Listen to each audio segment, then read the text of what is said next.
There is a recall on 12 million pieces of American furniture. It was issued 30 years ago. And as of January 2023, there is no longer any way to comply with it. The furniture is a cedar chest. Lane, or Virginia made. Made between 1912 and 1987. There is a reasonable chance one is in your house right now, at the foot of a bed, under a window, in a spare room. The lid latches automatically when it closes. It cannot be opened from the inside. The chest is sealed tight enough to keep moths out, which means it is sealed tight enough to keep air out. 14 children have suffocated inside them. The company that made them has collapsed. The replacement locks no longer exist. The Consumer Product Safety Commission's current advice is not to get it repaired, it is to take the lock off yourself. There is a 10-second test that tells you whether your chest is one of them. I'll show you exactly how to do it before the end of this video. But first you need to understand how a graduation present ended up doing this. Go and look at it now. It will take you a minute. If you have a cedar chest, a blanket chest, a hope chest, the wooden box someone in your family has had for 40 years, open the lid and look on the inside of it. There will be a name there. Lane, or Virginia made. If it says either of those, stay with me, because the rest of this matters directly to you. And if it doesn't, stay anyway, because you almost certainly know somebody who has one, and I'll show you the test to send them. Put the lid down gently while you listen. Don't let it fall. I'll tell you why in about 4 minutes. In 1912, a general contractor named John Edward Lane went to a bankruptcy auction in Alta Vista, Virginia, and bought a rundown packing box plant for $500. He called it the Standard Red Cedar Chest Company, and he made storage chests lined with red cedar. The logic was sound. Cedar oil repels moths. If you seal wool blankets and linens inside a cedar-lined box, they survive the summer. And the tighter the box, the better it works. So Lane built them tight. That was the entire selling point. A chest that shut so well nothing could get in. The business nearly failed in its first years. What saved it was the First World War, a federal contract to produce pine ammunition boxes. By 1922 the company had a new name, Lane Furniture, and a product that was about to become standard in almost every American household. They just needed to work out how to sell it to people who hadn't got married yet. In 1925, Lane began giving away miniature cedar chests. Small wooden replicas, 6 or 7 inches long, with a working lid and a little key. By the 1930s it had a name, the Girl Graduate Plan, and a man behind it, a Lane sales manager called J. Arthur Krause. And it worked like this. Lane shipped the miniatures to furniture dealers across the country. The dealer offered one, free, to every girl graduating from the local high school. But she couldn't just collect it. She had to come into the shop, with her parents, to claim it.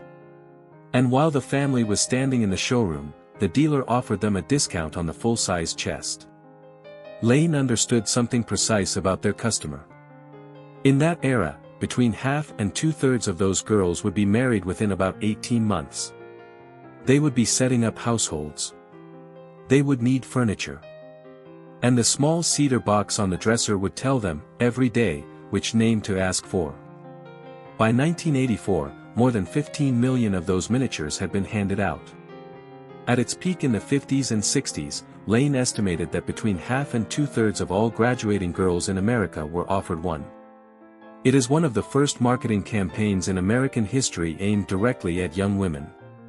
And what it sold them was a box for a life that hadn't happened yet. Now the chest itself. Every full-size Lane cedar chest made between 1912 and 1987 had the same lock. When the lid came down, a latch dropped into place automatically. It made an audible click. You did not have to turn a key, or press anything, or choose to lock it. Closing it locked it. And from the inside, there was nothing. No release, no catch, no way to push it open. Now put that together with the feature the whole product was built around. The chest is sealed. Cedar lined, close-fitting, designed to be airtight so that moths and damp cannot get in. The Connecticut Department of Consumer Protection describes these chests as airtight and soundproof. So what Lane produced, 12 million times over, was a large wooden box, at floor level, in a bedroom. Inviting to climb into. Locking automatically. Impossible to open from within. And sealed tightly enough that very little air gets in, and very little sound gets out. Children found them irresistible. Hide and seek. Hiding from a brother. Some parents used them as toy boxes and put them in the children's room. Nobody was told what closing the lid did. The first recorded death was in 1977.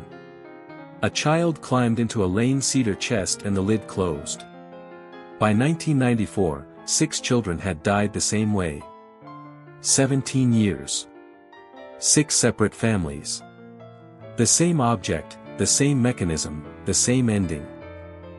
In 1987, Lane redesigned the lock. Every chest made from that year onward has a lid that does not latch by itself. But the redesign only applied to new chests. The ones already sold stayed exactly as they were. By Lane's own estimate, around 6 million chests with the original automatic lock were already inside American homes. No recall was issued. No warning went out. The company changed the product and left the existing ones where they were, in bedrooms, in spare rooms, at the ends of beds. Under United States federal law, a manufacturer that learns its product has a defect capable of killing someone is required to report it to the Consumer Product Safety Commission. Immediately. That is not guidance, it is a legal obligation. Before April of 1996, Lane had received reports that 5 children had suffocated inside these chests. The commission later alleged that Lane failed to report those deaths in a timely manner. In September of 1996, Lane finally announced a voluntary program to replace the locks on every chest made before 1987.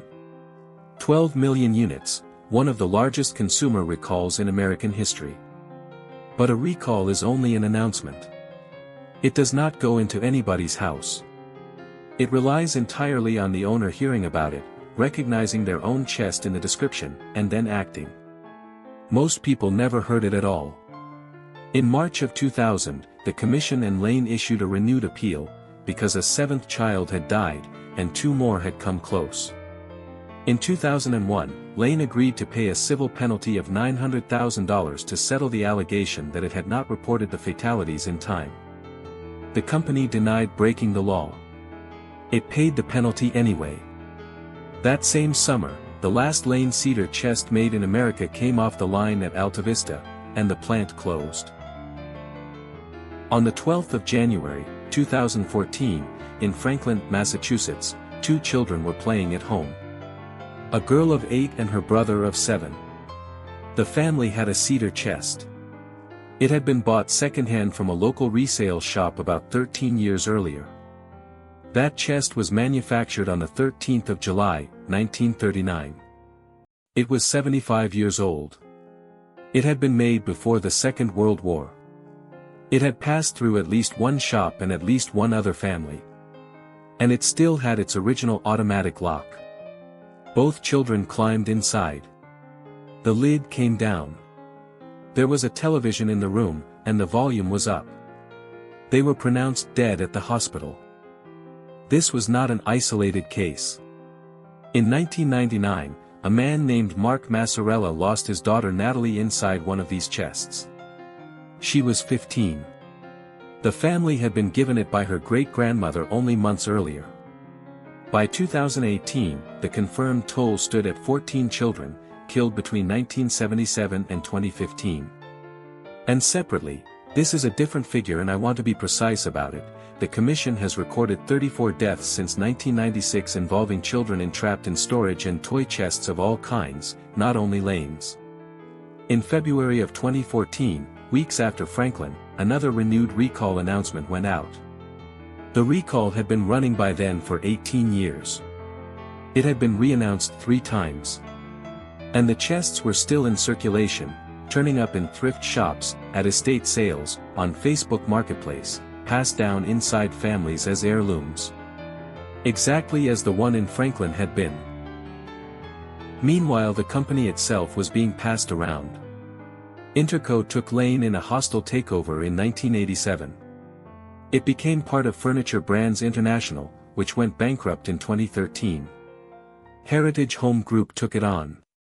Then in 2017, United Furniture Industries bought the Lane brand, and inherited the recall along with it. For 5 years, United Furniture administered it. If you had one of these chests, you could contact them and they would send you a free replacement lock. Then, on the 21st of November, 2022, United Furniture Industries sent an email in the middle of the night to roughly 2,700 employees, telling them not to come to work in the morning. 2 days before Thanksgiving. In January of 2023, the company filed for Chapter 11 bankruptcy. It owed Wells Fargo more than $99 million. By that August, its warehouses and factories had been sold off to an investment firm for $65 million. And with the company went the only thing standing between 12 million Cedar chests and the people who owned them. On the 31st of January, 2023, the Consumer Product Safety Commission updated its notice. United Furniture Industries is no longer administering the recall. Replacement latches and locks are no longer available. The Commission urges consumers to completely remove the locks from their recalled Lane and Virginia-made chests to eliminate the hazard. Read that again. The official remedy is no longer a repair. It is for you, personally, to take the lock off with a screwdriver, because there is no longer anybody to send you the part, and no longer a company to ask. The recall was issued in 1996. It is 30 years old. It has never been completed, and now it cannot be. Around 6 million chests with the original lock were in American homes by the late 80s, and there is no reliable way to know how many have been fixed, removed, or simply forgotten. Recalls of household goods rarely reach most of the items they cover. Which means the honest answer to how many are still out there is, nobody knows. And the only person who can check the one in your house is you. So here is the test. It takes 10 seconds. Open the chest. Look inside the lid for the name, Lane or Virginia made. Now close the lid, and as you close it, do not press the button on the outside. Then try to lift it. Without touching the button. If the lid opens, you have the newer lock, and your chest is fine. If the lid will not open, you have the original automatic lock, and it needs to come off. Not repaired. Not replaced. Removed. The old ones also click loudly when they shut, so if you hear a firm click as the lid meets the frame, that is the sound you are listening for. It is 4 screws and 10 minutes. And if you are not comfortable doing it, almost any handyman or joiner can. That chest may be the oldest thing you own. Somebody may have been given it at 18, in a shop, standing between her parents, on the strength of a small wooden box she was handed at her graduation. It may have traveled through 4 houses and 2 generations to reach the room it is in now. None of that is a reason to keep the lock on it. The one in Franklin was made in 1939, and it was still working perfectly 75 years later. That was the problem. Go and check it tonight.